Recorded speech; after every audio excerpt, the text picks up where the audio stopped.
ॐ नमः श्रीयतिराजाय विवेकानन्दसुरये सच्चित्सुखस्वरूपाय स्वामिने तापहारिणे। ভগবান শ্রীরামকৃষ্ণ পরমহংসদেবের শ্রীচরণে, সংঘজননী শ্রী শ্রীমা সারদা দেবীর শ্রীচরণে এবং যুগনায়ক স্বামী বিবেকানন্দের শ্রীচরণে আমার সশ্রদ্ধ ভক্তিপূর্ণ প্রণাম। নমস্কার। শ্রদ্ধেয় স্বামী অচ্যুতানন্দজি মহারাজের লেখা দ্বাদশ জ্যোতির্লিঙ্গ বইটি থেকে আজ দ্বিতীয় পর্ব পাঠ করে শোনাব। শিবের ধ্যানই তাঁর রূপ বর্ণনা। কর্পূর গৌরাং করুণাবতারং সংসারসারং ভুজগেন্দ্রহারং সদা বসন্তং হৃদয়রবিন্দে ভবম ভবানী সহিতং নমামি। কৈলাসপীঠাসন মধ্যসংস্থং ভক্তৈশ্চ নন্দাদ্দিভি সেব্যমানং ভক্তার্তিদাবানলম প্রমেয়ং ধ্যায়েত উমালিঙ্গিত বিশ্বরূপম। কর্পূরের মতো উজ্জ্বল শুভ্র বর্ণ, যিনি কৃপায় সাগর করুণাঘন মূর্তি, সমস্ত সংসারের একমাত্র অবলম্বন, বাসুকী নাগ যার কণ্ঠের ভূষণ, তিনি আমার হৃদয়পদ্মে স্বয়ং দেবী ভবানীর সঙ্গে নিত্য অধিষ্ঠিত হন। তাঁদের আমার ভক্তিপূর্ণ প্রণাম। কৈলাস পর্বতই যাঁদের পীঠভূমি, যেখানে ভক্তশ্রেষ্ঠ নন্দী প্রমুখ সহচর নিত্য তাঁদের সেবায় বিরাজিত, আমাদের সংসার অনলে প্রজ্বলিত দুঃখ কষ্টের সংসারে একমাত্র শান্তিপ্রদাতা দেবী পার্বতী উমাকে আলিঙ্গনাবদ্ধ বিশ্বরূপ বিশ্বেশ্বর। তাই তোমার এই বিশ্ববন্দ বিগ্রহদ্বয়কে প্রণাম। ক। পুরাণে শিবকে কপালী বলা হয়ে থাকে। তার কাহিনীও সুন্দর। আদিতে ব্রহ্মারও পঞ্চবদন ছিল। কোনো এক সময় ব্রহ্মা ও শিবের মধ্যে বিবাদ উপস্থিত হলে ক্রুদ্ধ শিব রুদ্রমূর্তিতে নিজের নখাঘাতে ব্রহ্মার ঊর্ধ্বশির ছিঁড়ে ফেলেন। ব্রহ্মা হলেন চতুর্মুখ, কিন্তু ব্রহ্মার সেই ছিন্ন কপাল বা মাথা শিবের হাত থেকে খুলে ফেলা গেল না। সেই ব্রহ্মা কপাল হাতে নিয়ে অনেক তীর্থ ঘুরলেন শিব। শেষে কাশীতেই এক হ্রদে স্নানের পর কপাল মুক্ত হলেন তিনি। তীর্থের নাম হল কপালমোচন তীর্থ। শিব তাই কপালী। এছাড়াও তাঁর ভোজনের পাত্র হচ্ছে নরকপাল, তাই তিনি কপালী। খ। তিনি পশুপতি।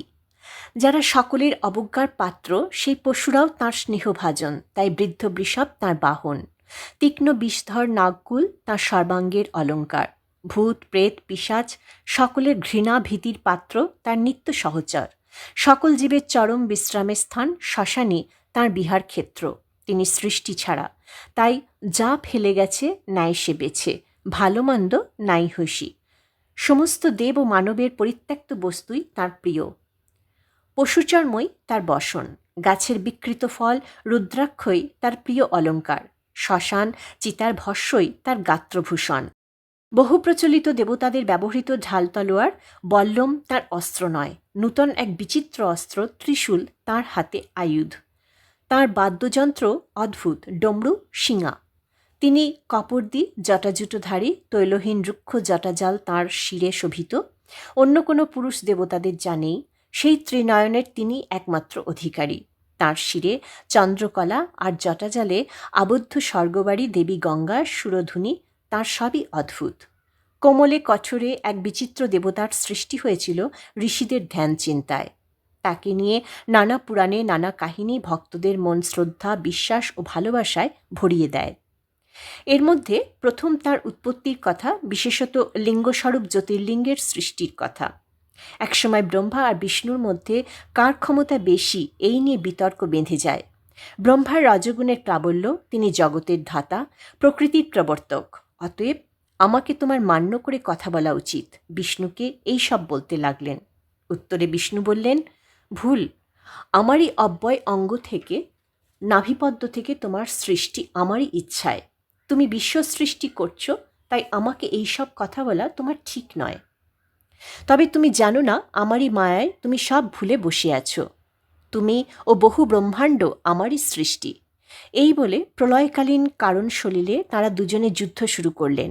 লিঙ্গ পুরাণে আছে, বিবাদাস মনার্থং চ প্রবোধার্থং দায়োরপি জ্যোতির্লিঙ্গং তদৎপন্যং আবয়ঃ মধ্য অদ্ভুতম জ্বালমালা সহস্রাঢ্যং কালানলো চয়োপমম ক্ষয় বৃদ্ধি বিনির্মুক্তং আদিমধ্যান্তবর্জিতম অনুপম্যম অনির্দিষ্টম অব্যক্তম বিশ্বসম্ভবম। তাঁদের সেই যুদ্ধকালে দুজনের মধ্যে এক অদ্ভুত জ্যোতির্ময় লিঙ্গের আবির্ভাব হল। সহস্র শিখা সমুজ্জ্বল, প্রলয়কালীন অনলতুল্য আভাময়, কোনো বস্তুর সঙ্গেরই তার তুলনা নেই। আদি মধ্য অন্তহীন, বিশ্ববীজ অনির্দেশ্য অব্যক্ত সেই ভাস্বর লিঙ্গ চতুর্দিক আলো করে সেখানে আবির্ভূত হলেন।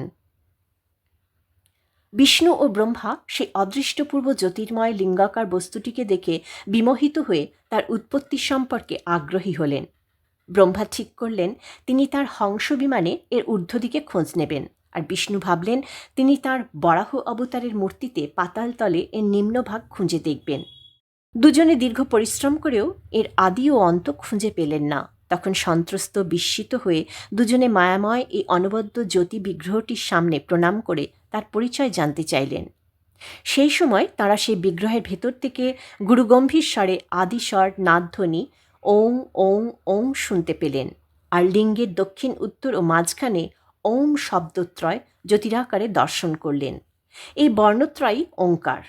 এদের রং অসূর্যমণ্ডলের ন্যায় রক্তবর্ণ, উ অনল শিখার ন্যায় নীলাভ, আর ম শুদ্ধ স্ফটিক বর্ণ।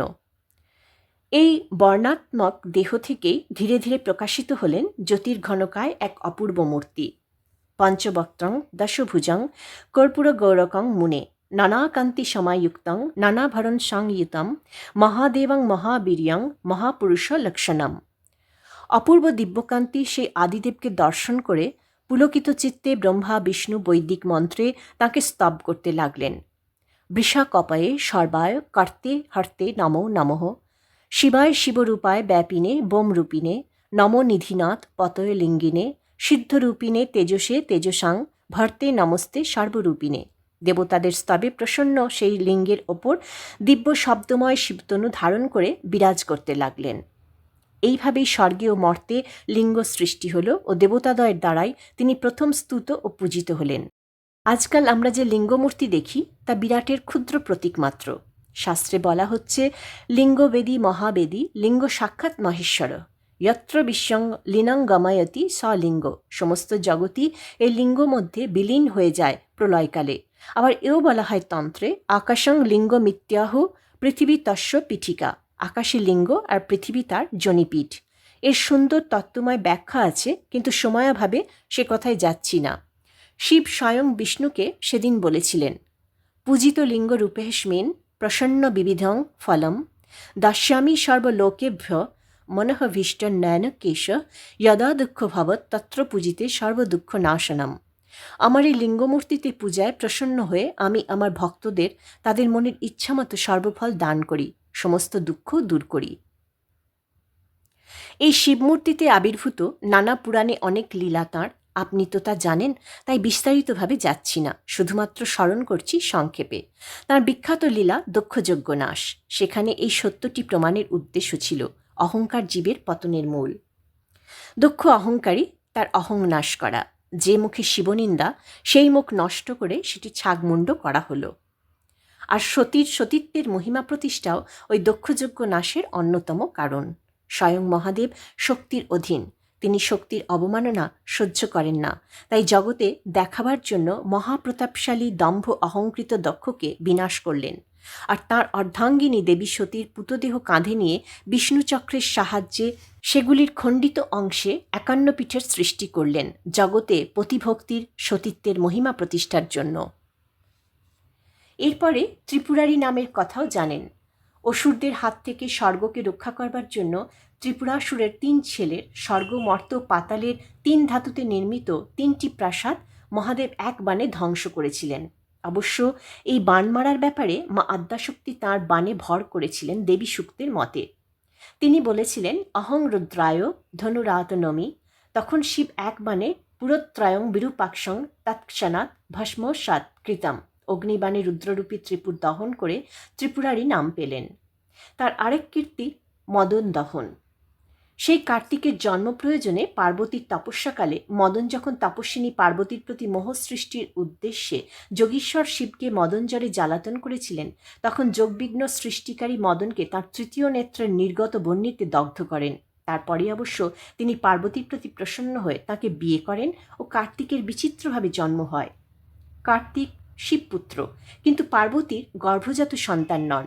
তিনি দেব সেনাপতি হয়ে তারকাসুর বধ করেন। ভাগবতে শিব সঙ্গীতাচার্য নটগুরু, গান বাজনা নাচ সবেতেই তিনি পারদর্শী। তাকে বলা হয়েছে গায়কপতি। বৈদিক যুগে তিনি সঙ্গীতাচার্য, পাণিনির সূত্রেও তাঁকে নৃত্যরত তালবাদ্যের স্রষ্টার কথা বলা হয়েছে। তিনি অনন্ত গুণাধিকারী। তারা বলছেন নমামি সততং ভক্তা জ্ঞানদং বরদং শিবম। তিনি চিকিৎসাশাস্ত্র গুরু। চরক সংহিতাতেও তিনি বন্দনীয়। যোগশাস্ত্র তিনি যোগীশ্বর, সঙ্গীতশাস্ত্র ও আদিসুরস্রষ্টা, গীতবাদ্য নৃত্যের অধীশ্বর নটরাজ। রামায়ণেও স্বয়ং রামচন্দ্রকে ব্রাহ্মণ রাবণকে বধের পর ব্রহ্মহত্যার পাতক থেকে রক্ষা পাওয়ার জন্য ঋষিরা শিব পূজার বিধান দেন। আর তারই ফলশ্রুতিতে ভারতের শেষ প্রান্তে সাগর তীরে বালুকাময় রামেশ্বর শিবমূর্তির প্রতিষ্ঠা ও রামচন্দ্রের পূজায় প্রখ্যাত। এছাড়া সগর বংশের উদ্ধারকালে ভগীরথকেও শিবকে প্রসন্ন করে তাঁর জটাজালে আবদ্ধ দেবী ভগবতী সুরধুনীকে মর্তে নামিয়ে আনতে হয়। মহাভারতে জয়দ্রথ বধের সময় কৃষ্ণার্জুন শিবকে স্তবে প্রসন্ন করে পাশুপত অস্ত্র লাভ করেন। বিখ্যাত কিরাতার্জুন কাহিনীতেও শিবের সঙ্গে অর্জুনের যুদ্ধ তার কৃপালাভ। কুরুক্ষেত্র যুদ্ধের আগে কৃষ্ণার্জুন একসঙ্গে দেবী শিবগেহিনী ও দুর্গার স্তব করে যুদ্ধ আরম্ভ করেন। এছাড়া দেবতাদের বিপদ থেকে রক্ষা করবার জন্য সমুদ্র মন্থনোত্থিত সমস্ত বিষ নিজে পান করে নীলকণ্ঠ হয়ে মহাদেব দেবতাদের রক্ষা করেন। আরও কত কথা আছে, কত পুরাণ কাহিনীতে শিব মহিমা সম্পর্কে, তা বলতে গেলে এই প্রবন্ধ দীর্ঘায়িত হবে। তাই স্বামীজিকে এইবার থামতে বললাম। তার এই দীর্ঘ সৎ প্রসঙ্গের জন্য অশেষ ধন্যবাদ ও প্রণাম জানিয়ে উঠবার সময় তাকে আমি বললাম, আশুতোষ সর্বমঙ্গলালয় শিব ভোলানাথ জন্মে জন্মে ভক্তের বাসনা পূর্ণ করবার জন্য এখনও তার শরীরের তেজ জগতে প্রকাশ করেন। এ যুগেও এমনি করেই তিনি কামারপুকুরে দেবী চন্দ্রমণির শরীরে এক শিব মন্দির থেকে নির্গত হয়ে প্রবিষ্ট হয়েছিলেন। আর সেই দিব্য শরীর অবলম্বন করেই শিবস্বরূপ অবতার বরিষ্ঠ শ্রী রামকৃষ্ণ আবির্ভূত হন নরশরীর ধারণ করে। তাঁর দিব্য সাধন ও প্রকাশ স্থান দক্ষিণেশ্বরেই তাঁকে বলতে শুনি, শিব মন্দিরে ভাবাবিষ্ট হয়ে, শিবগো, তোমার মহিমার কথা কি করে বলবো? শিব মহিম্ন স্তোত্রের সে বিখ্যাত অংশটি আবৃত্তি করতে করতে অসিত গিরিশামং স্যাৎ কজ্জলং সিন্ধু পাত্রে সুরতরু বড় শাখা লেখনী পত্র মুর্বি লিখতি ইয়দি গৃহীত্যা শারদা সর্বকালং তদপি তব গুণানামিষ পারং ন ইয়াতি। এর অনুবাদ আর নূতন করে করলাম না। অনন্ত মুখেও যার গুণের কথা বলে শেষ করা যায় না, আমি অভাগা কোন ভাষায় তাঁর কথা বলবো? তবুও বলি, তাঁর কৃপাতেই এ আমার ইতেশা বাংময়ী পূজা শ্রীমৎ শঙ্কর পাদয় তব তত্ত্বং ন জানামি কৃদৃসহসি মহেশ্বর ইয়াদৃসহসি মহাদেব তাদৃশায় নমো নমঃ। কেমন তুমি কিছুই জানি না, বুঝি না, তবুও তোমার কৃপায়, তোমার স্মরণ মননে এই প্রবন্ধ সৃষ্টি হলো। এই দ্বাদশ জ্যোতির্লিঙ্গ পুস্তিকাখানি আমার শিবতীর্থ দর্শন ও শিব চিন্তনের লেখনী মুখে প্রকাশ্য। এই পুস্তকখানি যাঁর প্রেরণায় লেখা, তাঁর উদ্দেশ্যে উৎসর্গীকৃত হল। শ্রীরামকৃষ্ণ অর্পণামস্তু। অঘোর চতুর্দশী 1412, স্বামী অচ্যুতানন্দ, বেলুর মঠ। জ্যোতির্লিঙ্গ বিশ্বনাথ। দ্বাদশ জ্যোতির্লিঙ্গ দর্শনের কোনো নির্দিষ্ট ক্রম নেই। স্তোত্রে যদিও সোমনাথ দিয়ে শুরু করা হয়েছে, কিন্তু আমার পরিক্রমা শুরু হয়েছিল বিশ্বনাথকে দর্শন করেই। আর বিশ্বনাথই যেহেতু আদি জ্যোতির্লিঙ্গ, তাই তাঁর কথা দিয়ে শুরু হলো আমাদের দ্বাদশ জ্যোতির্লিঙ্গ পরিক্রমা। লেখক: হর হর গঙ্গে, কাশী বিশ্বনাথ গঙ্গে। সমস্বরে বহু কণ্ঠের আওয়াজ আমার তন্দ্রা ভাঙিয়ে দিল। গম গম শব্দ করতে করতে ট্রেন উঠে পড়েছে মালব্য ব্রিজের ওপর। ট্রেনের বেশিরভাগ যাত্রী জানলা দিয়ে বাইরের দৃশ্য দেখতে চেষ্টা করছে। অবাঙালি যাত্রীরা চিৎকার করছে, হর হর গঙ্গে, কাশী বিশ্বনাথ গঙ্গে। আমিও জানলা দিয়ে দেখতে লাগলাম অর্ধচন্দ্রাকৃতি বিশ্বনাথের অবিমুক্ত পুরী তীর্থশ্রেষ্ঠ বারাণসীকে। উত্তর বাহিনী গঙ্গা বয়ে চলেছে কলকল করে বিখ্যাত ঘাটগুলি স্পর্শ করে। দূরে দূরে অপশ্রিয়মান কত না মন্দিরের চূড়া, কয়েকটি বিশাল মসজিদের মিনারও দেখতে দেখতে সরে গেল। কয়েক মিনিটের মধ্যেই ট্রেন ব্রিজ পার হয়ে একটি স্টেশনে এসে থামল। নাম তার কাশী। প্ল্যাটফর্মে নামটি দেখেই আমি হুড়মুড়িয়ে উঠে পড়লাম, সঙ্গের ঝোলাটি গুছিয়ে নিয়ে। এবার তাহলে নামতে হবে। কাশীতে পৌঁছে গেছি। কিন্তু বাদ সাধলেন পাশে বসে থাকা সাধু বাবাজি। গতকাল রাত্রেই বর্ধমান থেকে ইনি উঠেছেন ট্রেনে। বিহারী শরীর, দশনামী সন্ন্যাসী, নাম লালগিরি। এসেছিলেন গঙ্গাসাগর। ফেরার পথে বক্রেশ্বরে তাঁর এক গুরুভাইয়ের কাছে কদিন কাটিয়ে বর্ধমান এসেছিলেন। সেখান থেকে আবার ফিরে যাচ্ছেন হরিদ্বার। তবে কাশীধামে তাঁদের আখড়া আছে শিবালার কাছে নিরঞ্জনী আখড়া। সেখানে কদিন কাটিয়ে যাবেন। গত রাত্রেই তাঁর সঙ্গে আলাপ হয়ে এসব কথা জেনেছিলাম। ট্রেন কাশী স্টেশনে থামামাত্র নামতে গিয়ে বাধা পেলাম সাধুজির কাছে। তিনি ঝোলা টেনে ধরে বললেন, বেটা কাহা যাওগে, ইধার কিউ উতরোগে, তুম বেনারস জানে ওয়ালা হ্যাঁ না? আমি বললাম, তাই তো যাব, কাশী এসে গিয়েছে, আপনি নামবেন না? কথা শেষ হওয়ার আগেই দারুণ হেসে সাধুজি বললেন, तुम पहला दफे आता है तो इसीलिए एक गड़बड़, ये तुम्हारा स्टेशन नहीं है, इसका बाद तुम्हारा स्टेशन आएगी, थोड़ा ठहर जाओ। ব্যাপারটা ঠিক না বুঝলেও দাঁড়িয়ে পড়লাম। গাড়িও ততক্ষণে ছেড়ে দিয়েছে। কয়েক মিনিটের মধ্যে এসে পড়ল বেশ বড় প্ল্যাটফর্ম। হৈ হৈ শব্দ, যাত্রীদের নামার হুড়োহুড়ি। হ্যাঁ, এসে পড়লাম বেনারস ক্যান্টনমেন্ট স্টেশনে। এটি কাশী যাত্রীদের অবতরণ স্থান। এবারে সাধু বাবা আমার মুখের দিকে তাকিয়ে হেসে বললেন, চলো বেটা, আব আ গিয়া তুমহারা বারাণসী, চলো। ভিড়ের ধাক্কায় নেমে পড়লাম আমার বহু কাঙ্ক্ষিত লক্ষ্যভূমিতে। অবিমুক্ত ক্ষেত্র বারাণসী, বিশ্বনাথের আনন্দকানন বারাণসী জগৎছাড়া স্থান। শিবের ত্রিশূলের উপর তার অবস্থান। ছেলেবেলা থেকে কত গল্প শুনেছি, কত ছবি মনে মনে কল্পনা করেছি, বিশ্বনাথের স্তোত্র কত পাঠ করেছি। বারাণসী পুরপতিং ভজ বিশ্বনাথম। এই সেই স্বর্ণকাশী। দেখি লালগিরিজি দুটি হাত জোর করে বিড়বিড় করে বলছেন, বিশ্বেশ্বং মাধবং ঢুণ্ডিং দণ্ডপানিঞ্চ ভৈরবম বন্দে কাশিং গুহাং গঙ্গাং ভবানী মণিকর্ণিকাম। লালগিরিজি আমাকে বুঝিয়ে দিলেন, এই মুক্তিতীর্থের প্রধান দেবতাদের নাম স্মরণ করে কাশীতে পা দিতে হয়। এরা হচ্ছেন কাশীনাথ বিশ্বেশ্বর, বিন্দু মাধব নারায়ণ, ঢুণ্ডিরাজ গণেশ, দণ্ডপাণি ভৈরব, কালভৈরব, কাশীদেবী, জৈগী সভ্য গুহা, পতিতপাবনী গঙ্গা, ভবানী অর্থাৎ অন্নপূর্ণা, শঙ্কটা ও দুর্গাদেবী এবং মণিকর্ণিকা তীর্থ। এদের বন্দনা করে তবেই কাশীধামে প্রবেশ করতে হয়। আমিও মনে মনে তাঁদের স্মরণ করে প্ল্যাটফর্মের বাইরে এলাম। রিক্সাওয়ালারা ছেঁকে ধরল, কোথায় যাব? আমিও তাই ভাবছি। তখন সবে কলেজে ভর্তি হয়েছি, যাতায়াত করছি সারগাছি আশ্রমে। সেখানকার পূজ্যপাদ প্রেমেশ মহারাজের শ্রী শ্রীমায়ের মন্ত্রশিষ্য স্বামী প্রেমেশানন্দ। ইচ্ছায় মাঝে মধ্যে কাছাকাছি 2-4টি তীর্থ ও প্রাচীন মন্দিরাদি দর্শন করাও হয়েছে। কিন্তু এবারে এসে গেছি একটু বেশি দূরে, আর একা, সঙ্গে কোনো পরিচয়পত্র ইচ্ছা করেই আনিনি। নিজের মতো করে ঘুরে বেড়াবো সেই ইচ্ছায়। তাই কাশীর সেবাশ্রম ও অদ্বৈত আশ্রমে পরিচিত প্রাচীন সন্ন্যাসীরা থাকলেও সেখানে উঠব না স্থির করেই এসেছি। সাধুজি জানতে চাইলেন কোথায় যাব। হঠাৎ বলে ফেললাম, যেখানে ভালো লাগে সেইখানেই। সাধুজির কি খেয়াল হলো, বললেন, চলো মেরা সাথ। আমি নির্দ্বিধায় তাঁর সঙ্গে হাঁটা দিলাম। সে এখনকার কাশী নয়, প্রায় 45 বছর আগের কাশী। হাঁটতে হাঁটতে শিগরা পার হয়ে রথযাত্রার মোড় ছাড়িয়ে লাক্সা রোড ধরে পূর্ব দিকে এগিয়ে চললাম। হঠাৎ চোখে পড়ল রাস্তার বাঁ দিকে কড়ি দিয়ে গাঁথা দেওয়ালের উপর লেখা আছে রামকৃষ্ণ মিশন সেবাশ্রম। লাল প্রাচীর, তারপরে চুনার পাথরের তৈরি একটি মন্দিরের চূড়াও দেখা গেল। ওটি নিশ্চয়ই শ্রীরামকৃষ্ণ অদ্বৈত আশ্রম। আমার তখন বড় অস্বস্তি, কোনো পরিচিত সাধুর চোখে না পড়ে যাই। খুব তাড়াতাড়ি পা চালিয়ে লাক্সা মোড় পার হয়ে গেলাম। গধুলিয়া ছাড়িয়ে কিছু দূর নিয়ে যাওয়ার পরে সাধুবাবা আমাকে কালী মন্দিরের কাছে এক পুরনো মঠে নিয়ে গিয়ে হাজির করলেন। সেখানে গিয়ে তিনি সেখানকার অধ্যক্ষকে জানালেন, এই বাঙালি ছেলেটি একলা এসেছে কাশী দর্শনে, একে কয়েকদিন এখানে থাকতে দিতে হবে। দেখলাম লালগিরিজির বেশ সম্মান আছে এখানে। তাঁকে সমাদর করে বসতে বলে আশ্রমাধ্যক্ষ আমার পরিচয় নিয়ে তার আশ্রমে থাকতে বললেন। শুনলাম এটি দণ্ডী সন্ন্যাসীদের আশ্রম, নাম কামরূপ মঠ। এখানকার বেশিরভাগই বাঙালি। লালগিরিজি বিকালে আবার আসবেন বলে চলে গেলেন। কামরূপ মঠ কাশীর পুরনো মঠগুলির অন্যতম, বেশ সমৃদ্ধশালী। স্নানাদির পর দুপুরে মন্দিরে প্রসাদও পেলাম।